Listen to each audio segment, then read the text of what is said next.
Good morning, good afternoon, good evening, depends on where you are and what time of the day you are watching this at a replay. I am here today with Natalie King, and this is the Natalie Ernie co-host show of how we are helping people to change the thinking in their mind so that they can have and know that they do have the right choices.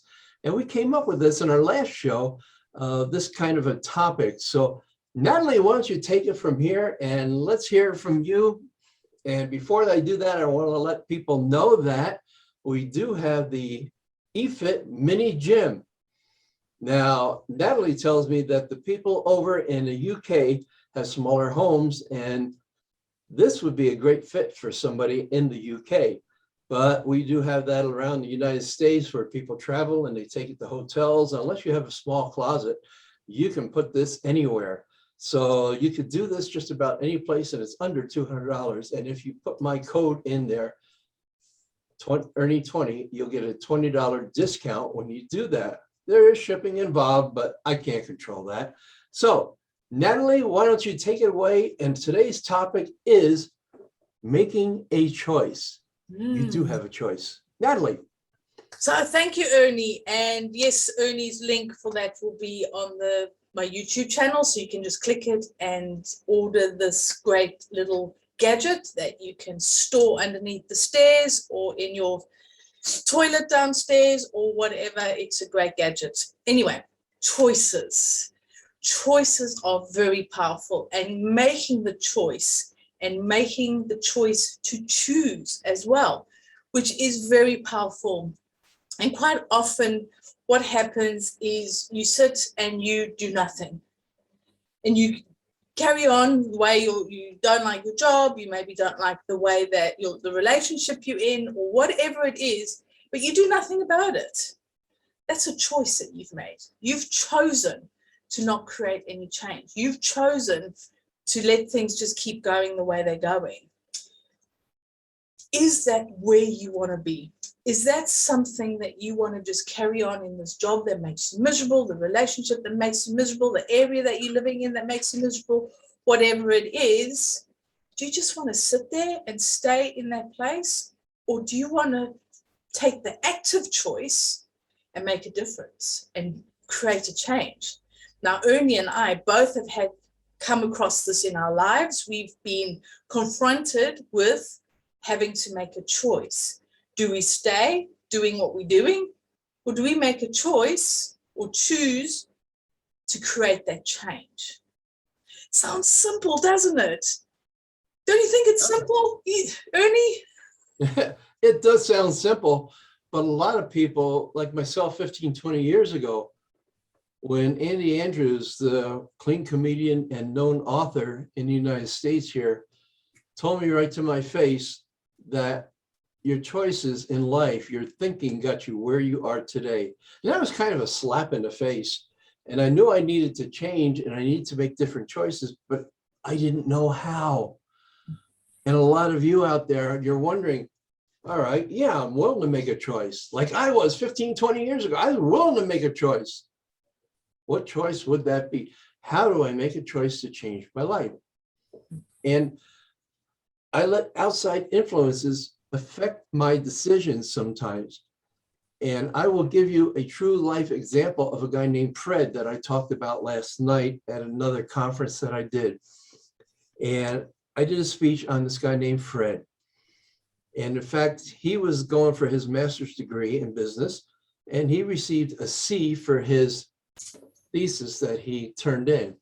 And the only reason why he was given a C instead of the instructor saying, well, I'd flunk you, is because of the amount of work this guy, Fred, put into it.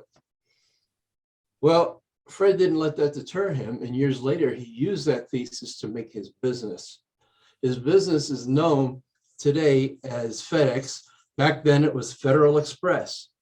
And he actually used that paper that his professor told him was garbage, was no good, was stupid. And he only got a C because of his effort that he put into the paper.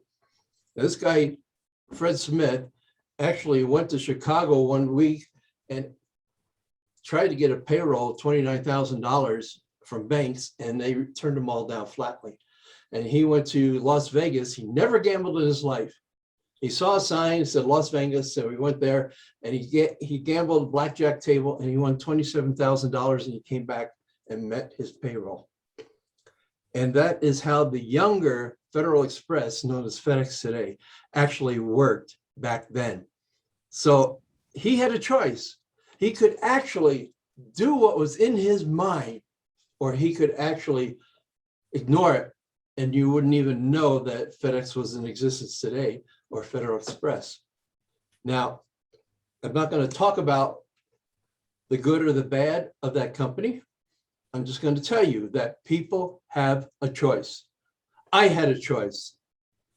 And a lot of times I was squandered my choices, thinking, well, if I do this, it was fear, it was limited beliefs, so I self-sabotage myself. So give us an example of one of the choices that you've made that have created a change, where you could have chosen to stay doing the same, or you could choose to do something different. So give us an example of a choice scenario that you've had to come up with. I quit corporate America. I was a trainer and an executive with one of the world's largest aftermarket independent automotive industry part maker. I quit because they changed their policy and their commitment towards their people, in my opinion. So I left it with all the information that they had given me through the years. The knowledge of lean manufacturing, called just in time back then, the knowledge of statistics, all the training that I provided for that company, and saved them billions, yes, not millions, billions of dollars. And because of the way I was treated after that was the reason why I left. So I made a choice.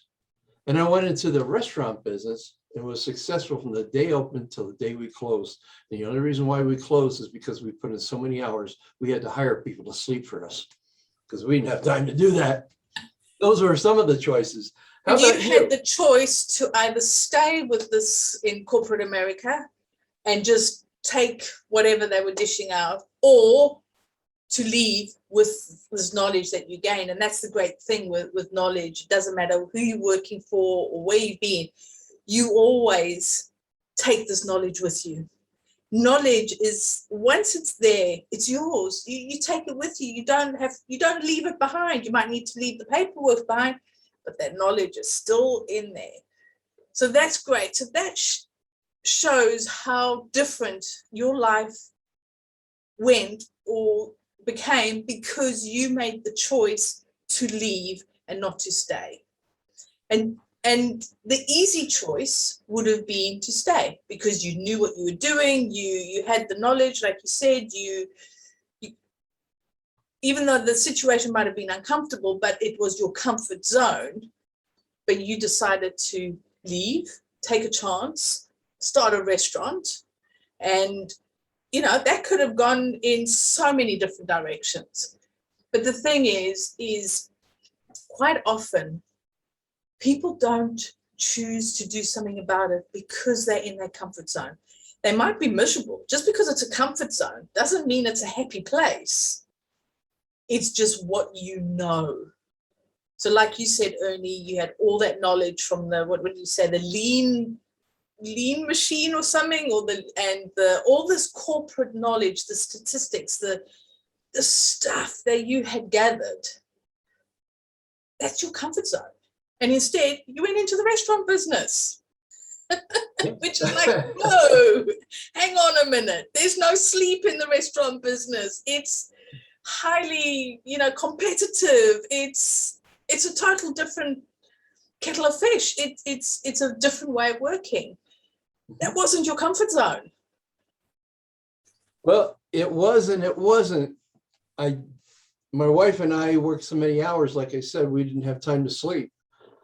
But yet, meeting people and talking with them, it was amazing. We had this little place in west of Pueblo in Colorado, and we had, to give you an example, we had one couple that came in every day, and they were from Pittsburgh, Pennsylvania. So one day, as a joke, as I was refilling their coffee, I said, "So how's Tommy James doing?" He's a famous singer and he had a famous band. And the woman says, "How do you know him?" I said, "Well, he's on the radio every day and I knew he was from Pittsburgh." She says, "Oh, I thought you were talking about his dad. They lived across the street from them back in the day." And, that was amazing. And the different types of people that you meet coming through that restaurant is truly amazing. And the people that you become friends with. And yeah, there were a couple of grumpy people that I became enemies with because after all, I'm from New Jersey, so I came with an attitude. Anyway, those different things. And the reason why I got out of that, again, is because of the amount of work. But then I went into construction business. And it was a choice that I made because I love building and I just love creating the floor plans and different things. And then the analytical part of it satisfied me, and the craving of creating what also satisfied my needs. So those are different choices that I made to better myself. But I had one choice that I didn't make. And I had already read Rich Dad, Poor Dad. And I was presented 3 years prior to the crash of the housing industry, of the construction market in 2008, of having a couple of different small businesses that I could have actually paid for in cash. My banker at the time was willing to give me 100% of the loan for each one of those businesses. And I said, no, I'm having too much fun building homes. That was a choice that I made. I had mental thinking of middle class rather than world class. If I'd had the world class or high achiever, I would have purchased those businesses and then figured out how to make them work. Those are choices that you have every day, and you don't see that. And if you want to see that, you can actually have either Natalie or myself, whichever one fits your personality, to come and help you. And we can have a no conference, a no cost conference, first of all, to talk about those things for you, to see if this is comfortable for you. And I'm actually putting together right now a little mini course so that people can have it for free. That's a really great offer. It gives you the opportunity to see me and what I have to offer, and then decide if you want to move forward and work with me in steps or in full. Natalie, how about you? So yeah, choices are so important. They really are. And they either get you stuck because you choose to do nothing, or they can get you to move forward. And like you said, Ernie, you could have had the choice to buy those businesses and then work them out. But the great thing is that we're always learning. We're always learning from the choices that we make. Now, not every choice might be the right choice. That's okay. It's not about being right all the time. It's about making the choices. So if you think as a business owner, how many choices or decisions have you made that have just, bombed like a rock, just thunk, nothing? And yet some of them just exploded and off they went. But it's about learning from the choices that you make. So did you just give up because it just went boonk and nothing happened? No, you've learned from it. And this is why choices are so powerful, and they're such a great way to learn. They're a great way to make the next choice then. Okay, I did A, B happened. What's my next choice, C or D? And this is why it is so important to keep looking, keep choosing, because you don't know where it's going to end up. So Ernie and I, we're doing this little talk show, which is we're having great fun. But when Ernie said to me, hey, I've got this idea, why don't we co-host something? I had a choice, yes or no. We'll see what happens. We'll see where yes takes me. So obviously I said yes. But also, if you think of, there's a really great quote from Richard Branson, and I'm not going to quote it word for word because I don't know, but the gist of it is if you are offered an opportunity, say yes, and then work out how to do this opportunity.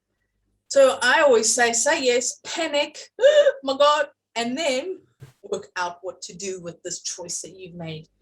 Because usually when you say yes, it means you're making the choice to create a change.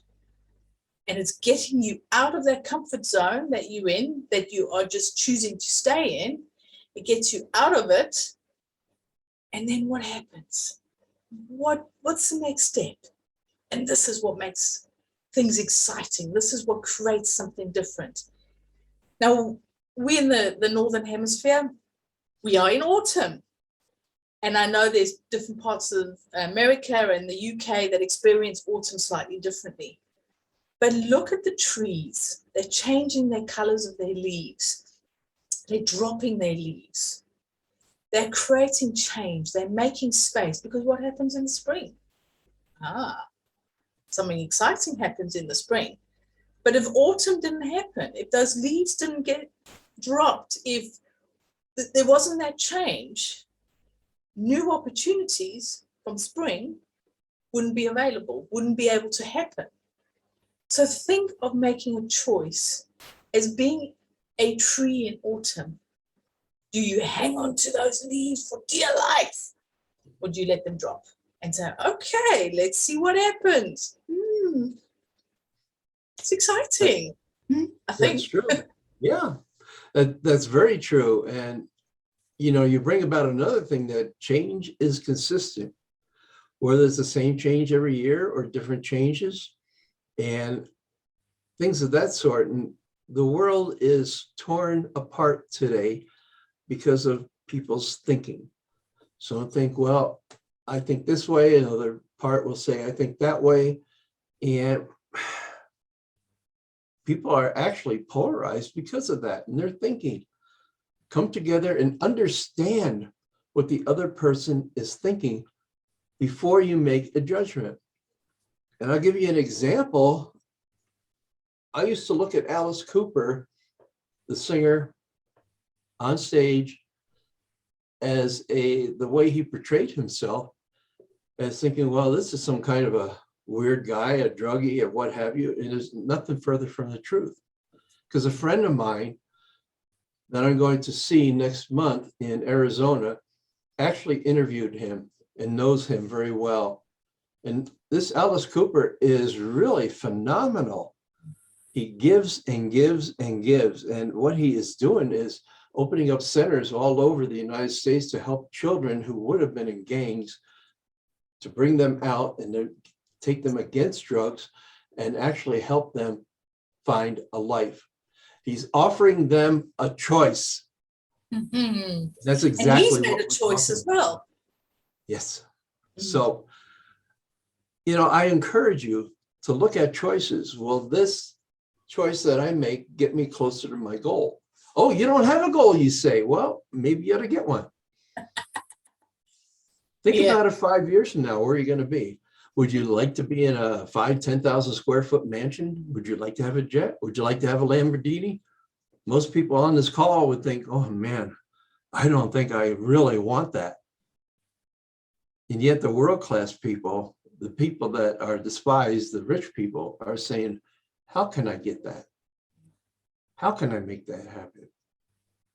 The only thing stopping you is up here. And if you don't have what's up here, learn.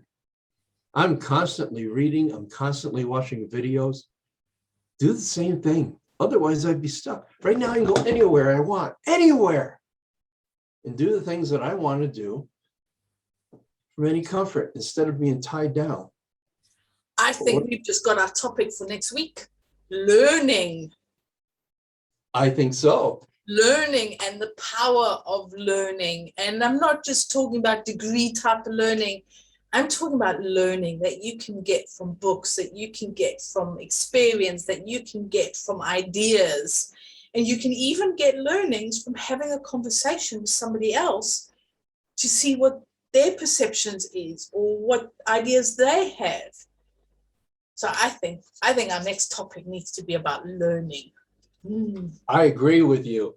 I think that would be great because these people are thinking to themselves right now, where do I go to learn? What do I learn? And how do I learn? And Natalie and I have an idea, and I'm going to talk a little bit about that right now, because I'm going to form an online book review so that the books that we present to you next week, we will also do that in a book review. And all you have to do is get the book. And we will talk about those different things and about what each book means, because I know when I was in business years ago, people would say to me, oh, read that book. Well, I do that. I just confessed I read Rich Dad Poor Dad, but I didn't do the things in the book that he recommended. So I stayed stuck in my life. Now I'm not stuck anymore. It's Natalie, taking what do you learning think? from the books. And how many books have I read that I've not done any of them? Yes. They must be piled this high. I'm not going to admit to nothing. So my question for you for next week is, what can you learn this week? What new thing can you learn? Doesn't matter what it is, big, small, doesn't matter. What new thing can you add to your knowledge base? What can you learn? And I'm throwing out that challenge to you. And do write in the comments, let us know, email myself or Ernie, and let us know what it is that you can learn or what you would like to learn. Again, if there's a topic that you want us to cover, we are happy to cover a multitude of topics. But my challenge to you, what can you learn this week? That's a beautiful challenge. And I recommend that everybody start wherever you are and start learning. Doesn't matter what it is. I'm not going to give you or tell you what to learn. We'll cover that next week. But in the meantime, get in the habit of learning. And if you haven't read since you graduated from college or high school, read 10 minutes a day, 15 minutes a day. Get in the habit of doing that. And that's what I started, a little bit every day. Now I'm in such a habit that I read constantly, except when I'm on my eFit Mini gym system. Because if I sit at my computer all day and do that, I'll be so big from the amount that I eat, I'll fall over, I'll rock myself to sleep trying to get back up. But So, you can listen to books, you can do Audible, you can watch YouTube, TED Talks. There's no excuse not to learn something new. A TED Talk is what, between 15 and 20 minutes. The knowledge on TED Talk is phenomenal. YouTube, the stuff you can learn on YouTube, just Google, you can read blogs, you can listen to podcasts. There's no excuse, absolutely no excuse not to learn something new every day. yes. And believe me, you will want to have somebody help guide you there. We'll talk about that next week. Any final thoughts before we go this week, Natalie? This is your show as much as mine. Mine is keep making the choices, but make the choices that get you shifting, that get you moving, that get you out of that comfort zone. You do not need to stay stuck. Staying stuck is a choice that you're making. So make the other choice, move yourself. And when you start to learn something, surprising stuff will happen. But just make the choice. Don't choose to stay where you are unless you're exceptionally happy and you are creating the life that you want to be living. But if you're not, make the choice and do something about it. I think that's well said. I'm going to tell you a quick story before we go. And it has to do with my late brother, who was younger than me at the time. Anyhow, he's been gone for 15 years. But before that, he used to be a manager at an auto body shop in Edison, New Jersey. He used to shoot pool with some guy named John. And he used to tell John, I hate you. I can't stand your music. I think you stink. I think you're lousy. My brother put him down. And then he's sitting in my mother's home in our living room, complaining to me that Bon Jovi wouldn't talk to him anymore. Well, guess what? He blamed it on the fact that Bon Jovi became famous, and no, it was because of the way he was treated. He made the choice. My brother made the choice to treat him like garbage. Don't do that. Treat your fellow human being like a fellow human being they are, just because they're different and you may not like their music or whatever. Treat them nice. Someday you may need them or they may need you. So yeah, my brother used to shoot pool with John Bon Jovi before he became famous. Wow. Missed opportunity. Missed opportunity. Seriously. And like you said, kindness goes a long way, and you never know what somebody's potential is going to be. But just be kind. Kindness is powerful. Kindness is such a great way to go. And you don't have to like everything about them. Just be kind. Treat people with respect, because you want to be treated with respect. So that's a very powerful story. And wow, about having known John Bon Jovi. I'm sure there's like loads of people like jealous. And this guy is great. He gives and gives and gives. And I can't wait to meet him someday, of which I will. And I You want get an to tell autograph him. for me then when you meet him. All I want to say to him is my brother's son and myself like him and like his music. And we always have. And I always did, even before I knew this about my brother and what he did to Bon Jovi. So, you know, it's a whole nother world out there if you have blinders on. Get rid of those blinders first. It will help you do that. If you have questions, put them in the comments below. If you have a question and you are afraid to put them in the comments, my email, Natalie's email, will be down below. Make sure you get a hold of us so that we can answer your questions. All we're doing is giving you information that we knew based on our lives. What about yours? You're just as important as we are, and we can help you. But we can't help you if you don't tell us what your questions are. So put them down there. Make sure you like, share, and subscribe to our channels, because that is everything. And that'll help you stay up to date on what we do and how we do it. Now, you can make a living, or you can design a life. And with that, I think that's a great way to end. Thank you very much.